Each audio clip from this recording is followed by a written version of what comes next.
Non जाटो मतदाता BJP के साथ शिफ्ट कर गए, समाजवादी पार्टी के साथ शिफ्ट कर गए, लेकिन जाटो अभी भी इंटैक्ट रहा है मायावती के साथ। मुझे लगता है कि इस दांव से मायावती ने उस जाटो मतदाता को यह मैसेज दे दिया है कि अब आप मुक्त हैं। मैं समझता हूं उन्होंने बहुजन समाज को आजाद कर दिया है कि अब आप जहां चाहें वहां वोट करें। नमस्कार। बहुजन समाज पार्टी की अध्यक्ष मायावती ने अपने भतीजे आकाश आनंद को अपना उत्तराधिकारी घोषित किया है। यानी अब बहुजन समाज पार्टी एक नए चेहरे के साथ राजनीति करेगी। लेकिन आश्चर्य इस बात का है कि उन्होंने अपना उत्तराधिकारी अपने परिवार से ही चुना। और कई लोगों का कहना है कि कांशीराम ने जिस मकसद से और जिस तरीके से, जिन मूल्यों को लेकर के बहुजन समाज पार्टी बनाई थी, शायद मायावती का उत्तराधिकारी का चयन उसके अनुरूप नहीं है। इसके अलावा ये भी सवाल उठाए जा रहे हैं कि बहुजन समाज पार्टी की या बीएसपी की इस समय दिशा, राजनीतिक दिशा क्या है। तो इन सब सवालों पर बातचीत करने के लिए मुझे लगा कि सबसे उपयुक्त व्यक्ति हैं प्रोफेसर रविकांत जी, जो लखनऊ यूनिवर्सिटी में हिंदी विभाग में प्रोफेसर हैं। उसके अलावा राजनीतिक विश्लेषक हैं, बेबाक टिप्पणी करते हैं सभी प्रकार के राजनीतिक गतिविधियों पर। रविकांत जी, उस सवाल पर हम आगे बढ़ें इसके पहले जो नई पीढ़ी के लोग हैं उनकी जानकारी के लिए बहुत संक्षेप में आप ये बता सकते हैं कि काशीराम जी ने जो बहुजन समाज पार्टी की स्थापना की थी उसका मकसद क्या था। पहले उन्होंने DS4 बनाया, फिर बामसेफ बनाया और फिर पॉलिटिकल पार्टी 1984 में लॉन्च किया जो इलेक्टोरल पॉलिटिक्स में आया। तो उसका मकसद क्या था और आज के बीएसपी में और उस बीएसपी में क्या फर्क आप पाते हैं। धन्यवाद। जो आपका सवाल है कि कांशीराम ने किस मकसद से बीएसपी का गठन किया था, आपने बामसेफ और DS4 दोनों का जिक्र किया। महाराष्ट्र में जहां वो नौकरी कर रहे थे और वहां पर एक घटना कि जब तक न्याय आपको नहीं मिल सकता जब आप खुद सक्षम ना हो, वहां से उस एक भाव ने उनको नौकरी से भी एक तरह से मुक्त किया, आजीवन अविवाहित रहने के लिए प्रेरणा दी, घर बार छोड़ दिया। वो चिट्ठी एक छोड़ करके पंजाब के अपने उस गांव में चले आए कि अब मैं कभी वापस नहीं आऊंगा, किसी के विवाह और मृत्यु पर भी नहीं। उत्तर प्रदेश को उन्होंने अपनी कर्मभूमि बनाया और उसके बाद उन्होंने उस बहुजन समाज को, ये कॉन्सेप्ट उन्होंने उठाया बहुजन समाज का, जो ज्योतिबा फुले का अपना टर्म है, इसको उन्होंने 85% के रूप में व्याख्यायित किया। उसमें दलित, आदिवासी, पिछड़ा, अल्पसंख्यक समाज, इसको में एक चेतना पैदा करना, राजनीतिक भागीदारी की बात करना और उसमें सत्ता की भूख पैदा करना, उसके जरिए उन्होंने उस पूरे मूवमेंट को खड़ा किया। और बार बार वो जिस बात को कहते थे कि ये जो अपमान है, उत्पीड़न है, ये तब तक नहीं खत्म होगा जब तक आप सत्ता में ना हो, जब तक खुद आप मजबूत ना हो। तो वो पूरा 2 दशकों का संघर्ष मानवर कांशीराम का, और फिर उन्होंने बहुत जांच परख करके 1984 में बीएसपी का गठन किया और देखते ही देखते उस पार्टी को तो 9 साल के भीतर सत्ता में पहुंचने का अवसर मिल गया। जी, 93 1993 में जो उनका तालमेल हुआ समाजवादी पार्टी के साथ, तो उस समय कहा जाता था कि भाई राम लहर है, बाबरी मस्जिद टूटने के बाद चुनाव हो रहे थे और उस समय नारा लगा था मिले मुलायम काशीराम, में उड़ गए जय श्री राम। बहरहाल उस समय बीजेपी को उन्होंने रोक दिया था सत्ता में आने से, हालांकि बाद में बीजेपी के समर्थन से सरकार भी बनाई। जी, 3 बार बीजेपी के समर्थन से मायावती मुख्यमंत्री रही, फिर 2007 में पूर्ण बहुमत की सरकार बनाई, 206 विधानसभा में सीटें उनको मिली। लेकिन उसके ठीक पहले 2006 में कांशीराम जी का निधन हो गया था। उस निधन से उपजी एक वो सहानुभूति भी थी, प्लस समाजवादी पार्टी का जो शासन था वो भी कहीं कटघरे में खड़ा था, और इधर मायावती ने थोड़ा आइडियोलॉजी को भी बदला था। उन्होंने बहुजन से सर्वजन की राजनीति शुरू की, और वो नारा जो बहुत चर्चित हुआ उसी तरह से कि ब्राह्मण शंख बजाएगा हाथी बढ़ता जाएगा, हाथी नहीं गणेश है, ब्रह्मा विष्णु महेश है, ये जो राजनीति उन्होंने शुरू की उसने उन्हें पूर्ण बहुमत की सरकार बनाने में कामयाबी हासिल कराई। लेकिन मायावती उसी के बाद, या ये कहें कि उसी के समानांतर, वो धीरे धीरे अपनी आइडियोलॉजी छोड़ती चली गई, और जो कांशीराम के समय पर नेता पैदा हुए थे, राज बहादुर से लेकर के और स्वामी प्रसाद मौर्य तक, ये धीरे धीरे उस पार्टी से, ये तकरीबन 20 से लेकर के 40 बड़े नेता हैं जो कांशीराम की प्रयोगशाला से निकल करके आए थे, इनको पार्टी से बाहर का रास्ता दिखा दिया या वो खुद चले गए।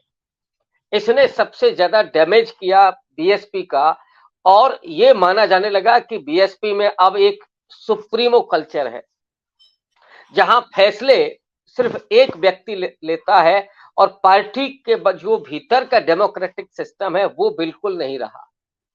इस सुप्रीमो कल्चर ने बीएसपी को बेहद कमजोर बना दिया, और उसी की परिणति हम लोग यहां देख रहे हैं कि जब वो आज ऐलान करती हैं कि उनका उत्तराधिकारी उनके भतीजे आकाश आनंद होंगे, तो दरअसल उसी सुप्रीमो कल्चर की वजह से, उसी भाव की वजह से मायावती यहां तक पहुंचती।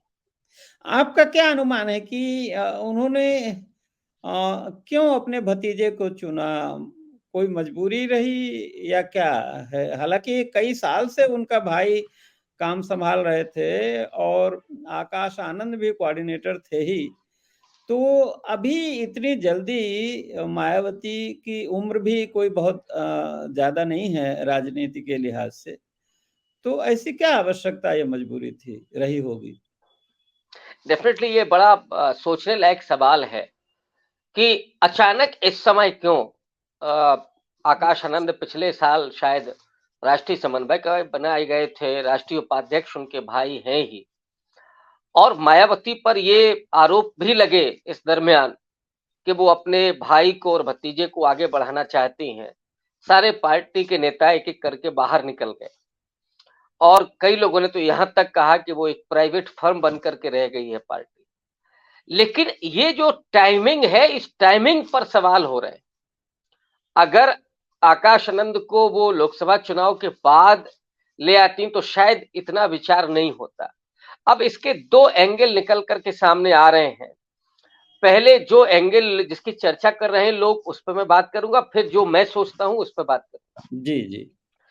ज्यादातर लोग ये मान रहे हैं कि चंद्रशेखर आजाद के जो सक्रियता है उसकी वजह से आकाश आनंद को उन्होंने पूरा कारभार दे दिया पार्टी का, और लोकसभा चुनाव भी वो लड़ने वाले हैं, वो भी मायावती की अपनी परंपरागत सीट से। तो चंद्रशेखर के पहले आकाश आनंद को बाकायदा चुनावी रास्ते से लोकसभा में पहुंचा देना, ताकि चंद्रशेखर की चुनौती खत्म हो जाए, ये ज्यादातर लोग व्याख्या कर रहे हैं। लेकिन आकाश आनंद में वो फायर नहीं है जो चंद्रशेखर आजाद में है।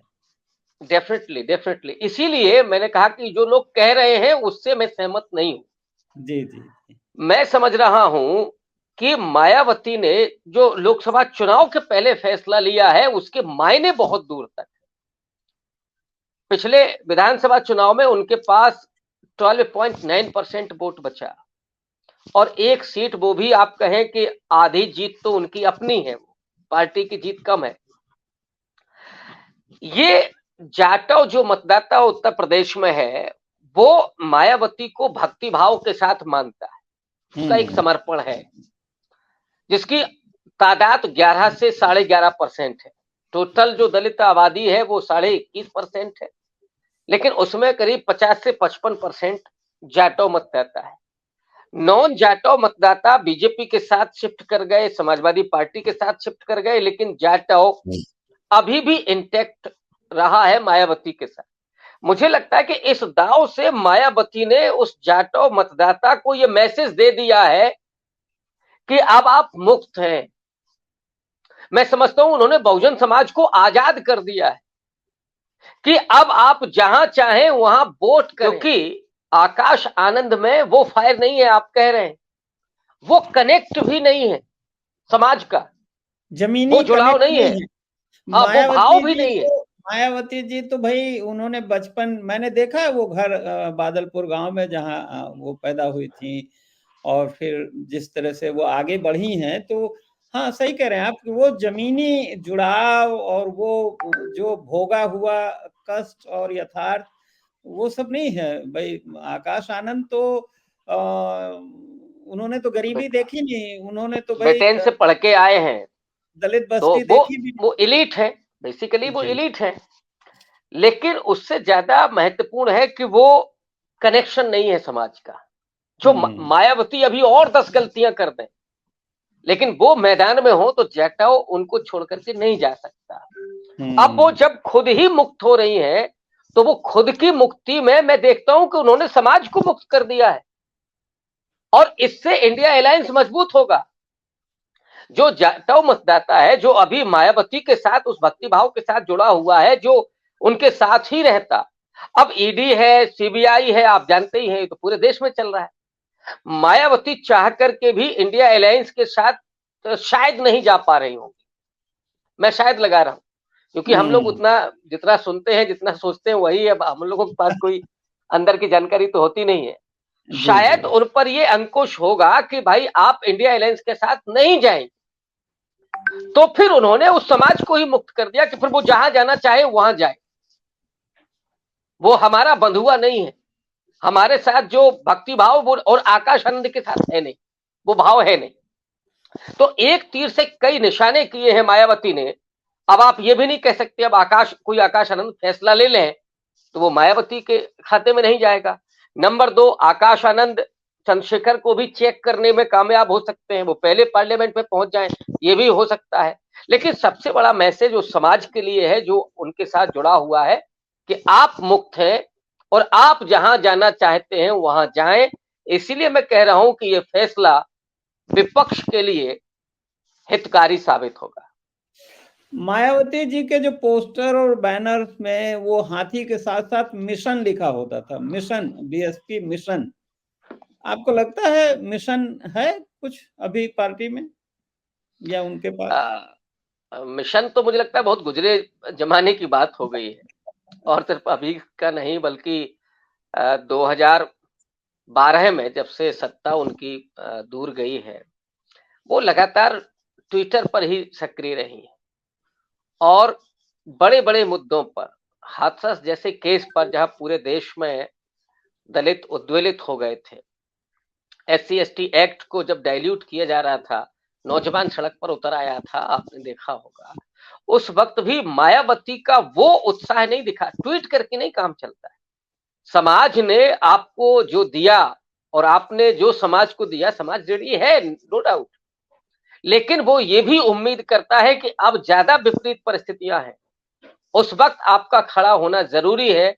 और उस समय मायावती खामोश थी तो निराशा थी उस पूरे समाज में, और इसीलिए वो समाज धीरे धीरे उनसे दूर चला गया, और मिशन नाम की तो कोई चीज बची ही नहीं।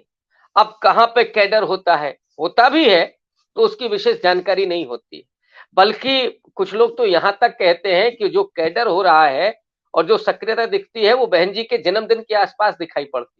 हाँ, अभी फिर आने वाला है अगले महीने शायद, जब उनको पार्टी के लिए ही चंदा, हम कहें, हम नहीं मानेंगे कि व्यक्तिगत है, तो पार्टी के लिए ही उनको चंदा देना है, उनको गिफ्ट देना है।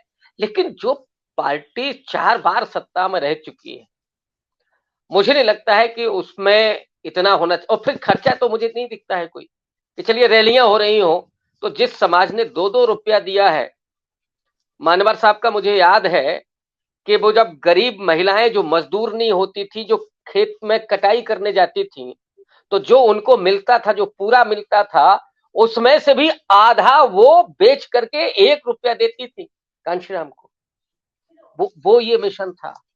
नहीं, वो और दौर तो अद्भुत था कि जिसमें न केवल खेत मजदूर में काम करने वाली महिलाएं उनको चंदा देती थी, बल्कि जो मैं कह सकता हूं कि ये इस समाज का जो इंटेलिजेंसिया, खास करके दलित समाज का इंटेलिजेंसिया, आईएएस ऑफिसर्स बाकायदे मीटिंग में जाते थे काशीराम जी के साथ और रणनीति पर चर्चा करते थे, उनको इनपुट देते थे और आर्थिक सहयोग भी करते थे। मुझे लगता है कि अब तो उस तरह के ऑफिसर से भी कनेक्ट नहीं है मायावती का। कई ऑफिसर्स रिटायर हुए और वो जाना चाहते थे, बीएसपी में काम करना चाहते थे, लेकिन मायावती ने मुझे लगता है सिस्टमेटिकली उन्होंने दलित नेताओं को तो बिल्कुल दूर ही कर दिया पार्टी से, ताकि कोई आगे दावा न करे लीडरशिप का। आकाश आनंद के लिए कोई चुनौती ना बने। ये, ये अब ये विडंबना ही है उस समाज के लिए कि जिसने इतनी विपरीत परिस्थितियों में, चाहे वो 2 रुपया का चंदा हो या 200 रुपए का हो, बामसेफ जो था वो बेसिकली अधिकारी और कर्मचारियों का ही संगठन था, जी जी, जो प्रति माह चंदा देता था, प्रति माह, और वो अपनी ड्यूटीज को मानता था। उसको कितना बड़ा धक्का लगा है।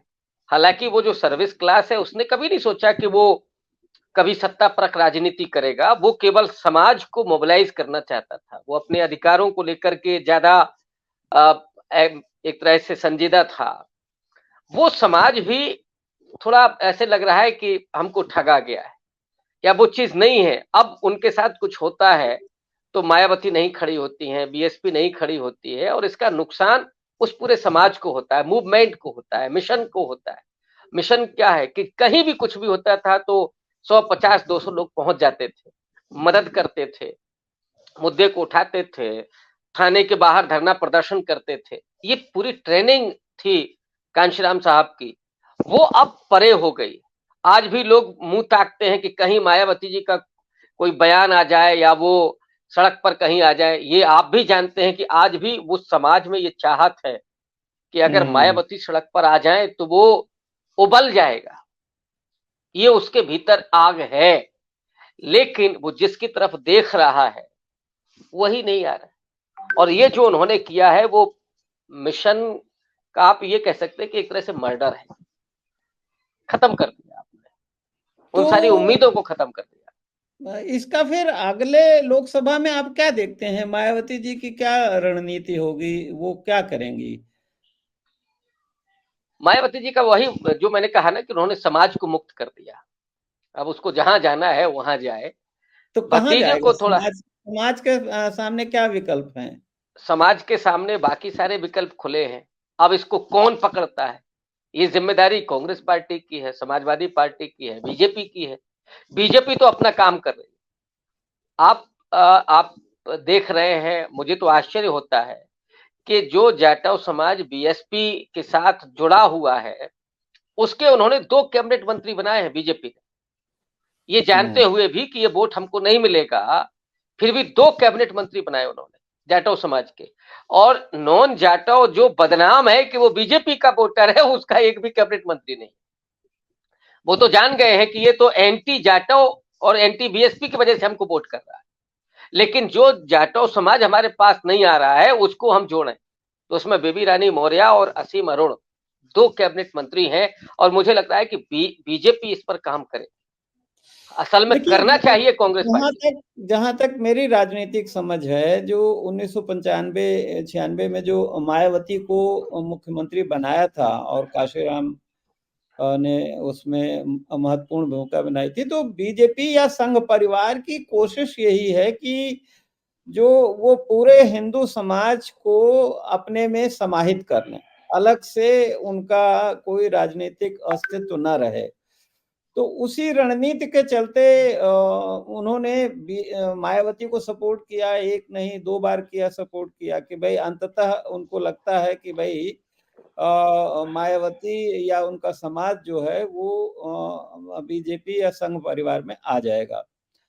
आपको लगता है कि कभी कोई ऐसी स्थिति आ सकती है कि मायावती भाजपा के साथ फिर से तालमेल करें, या मतलब आज की राजनीति में उनके पास विकल्प क्या है? क्योंकि इंडिया गठबंधन की तरफ वो जा नहीं रही हैं, रुझान उनका दिख नहीं रहा। मुझे जो लगता है कि मायावती घोषित रूप से बीजेपी के साथ नहीं जा सकती। ओके। अघोषित रूप से अगर कोई समझौता हो तो मैं कह नहीं सकता, लेकिन मायावती से ज्यादा मुझे विश्वास उनके समाज पर है, खास करके जो जाटव समाज सबसे सचेत है दलितों में, सबसे पढ़ा और लिखा। वो सबसे पढ़ा लिखा है, सबसे ज्यादा नौकरियों में है, सबसे ज्यादा मिशनरी है, सबसे ज्यादा काम कर रहा है। आज भी आप देखिएगा तो एक नए किस्म का आंदोलन खड़ा हो रहा है समाज के भीतर। वो पॉलिटिकल नहीं है, वो कल्चरल है। इस वक्त बुद्धिज्म को लेकर के एक अंडर करंट है पूरे समाज में, और यहां से लेकर के मैं पंजाब तक देख चुका हूं। वो समाज बीजेपी के साथ जाने के लिए तैयार नहीं जाएगा, और इसी वजह से मायावती कभी खुल के नहीं जा सकती। मायावती अगर इंडिया अलायंस के साथ नहीं जाती हैं तो ये समाज अब मूव कर जाएगा। इसीलिए मैंने कहा ना कि कांग्रेस पार्टी अगर इस पर काम करे, क्योंकि उनके राष्ट्रीय अध्यक्ष मल्लिकार्जुन खड़गे हैं, कर्नाटक के दलित समाज से आते हैं, अगर ये मेहनत कर जाएं तो इस समय समूचा दलित, जाटव नॉन जाटव, दोनों ही जाने के लिए तैयार है। क्योंकि उसे मालूम है कि हमने बीजेपी को वोट किया, बीजेपी ने हमारे मुखौटे जरूर दिए लेकिन हमारा एजेंडा खत्म कर दिया, हमारे जो अधिकार मिले थे वो धीरे धीरे एक एक करके खत्म किए जा रहे हैं।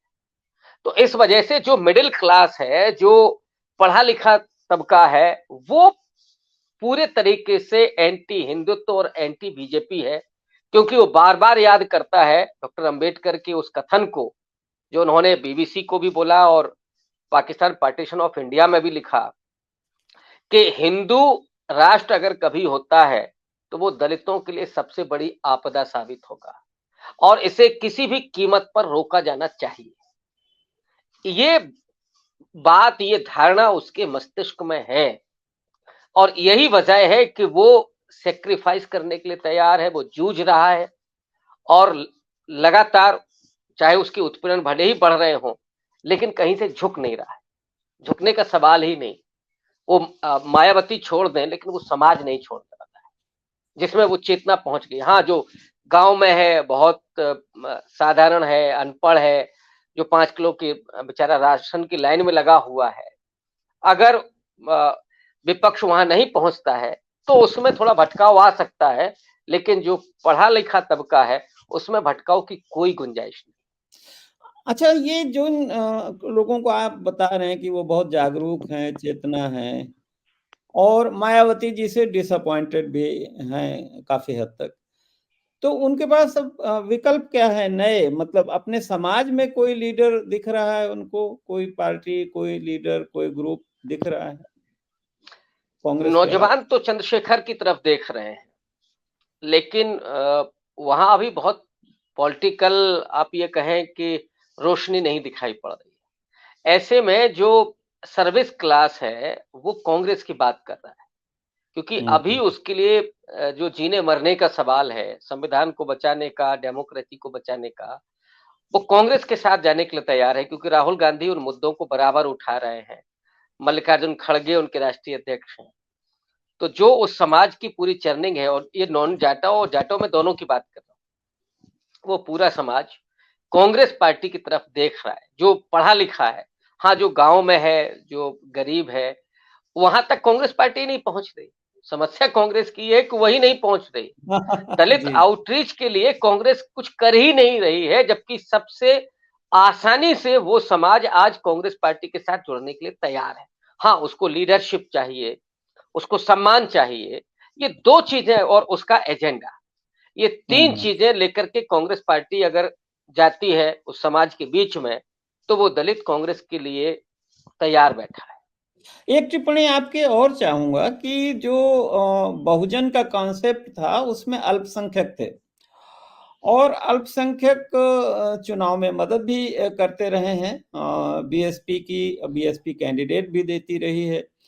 अभी मायावती ने अचानक दानिश अली जो उनके एक एमपी हैं वेस्टर्न यूपी से, उनको सस्पेंड कर दिया। और सस्पेंड शायद सिर्फ इसलिए किया क्योंकि जो महुआ मोइत्रा का निष्कासन हुआ था उसको उन्होंने गलत बताया था, या वो सोनिया गांधी के साथ जो लोग उसमें वहां बाहर संसद के बाहर प्रदर्शन कर रहे थे उसमें वो शामिल थे। तो ये कौन सी बुद्धिमानी है कि वो अपने अल्पसंख्यक समुदाय के लोगों को भी इस तरह से दूर करती जा रही हैं? इसमें भी मैं अपनी ही थ्योरी लगाऊंगा। पहले तो वो कि दानिश अली को बाहर क्यों किया, उसके पीछे तो वो पटकथा उसी दिन लिखी जा चुकी थी जिस दिन राहुल गांधी पहुंचे थे उनके पास, उनके घर। उनके घर। और नजदीकियां दानिश अली की बढ़ रही थी कांग्रेस पार्टी के साथ, तो मायावती को ये शायद जानकारी मिल रही होगी कि वो छोड़ सकते हैं पार्टी, तो छोड़ने के पहले ही निलंबित कर दिया जाए, लेकिन कोई अभी बहाना उनको नहीं मिल रहा था। इसने एक मौका उनको दिया कि साहब आप तख्ती लटका करके जा रहे हैं, ये पार्टी की तरफ से तो कोई निर्देश नहीं था।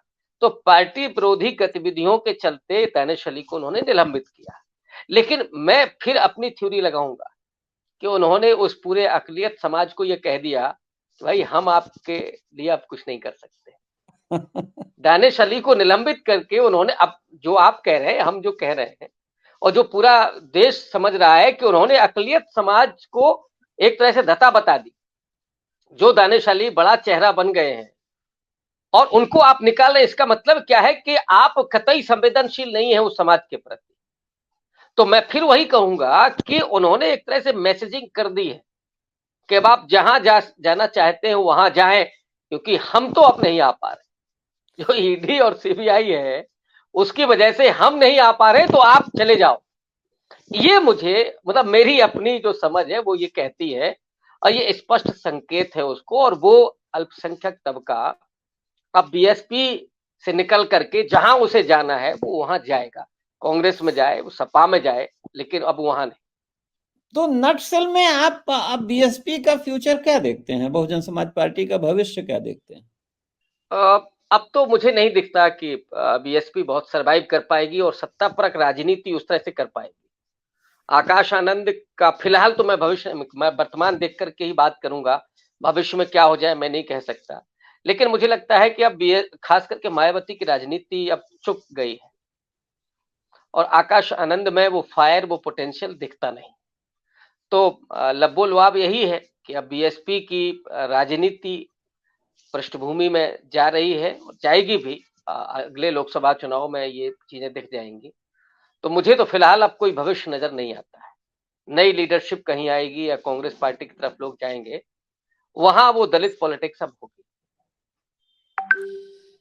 तो चूंकि रविकांत जी का कहना है कि मायावती जी ने एक तरह से जो बहुजन मिशन है उसको छोड़ दिया है और दलित और अल्पसंख्यक समाज को भी निराश किया है, तो इसलिए अब बीएसपी का जो इलेक्टोरल फ्यूचर चुनावी राजनीति या सत्ता की राजनीति में फिलहाल कोई भविष्य बहुत ज्यादा दिखाई नहीं देता।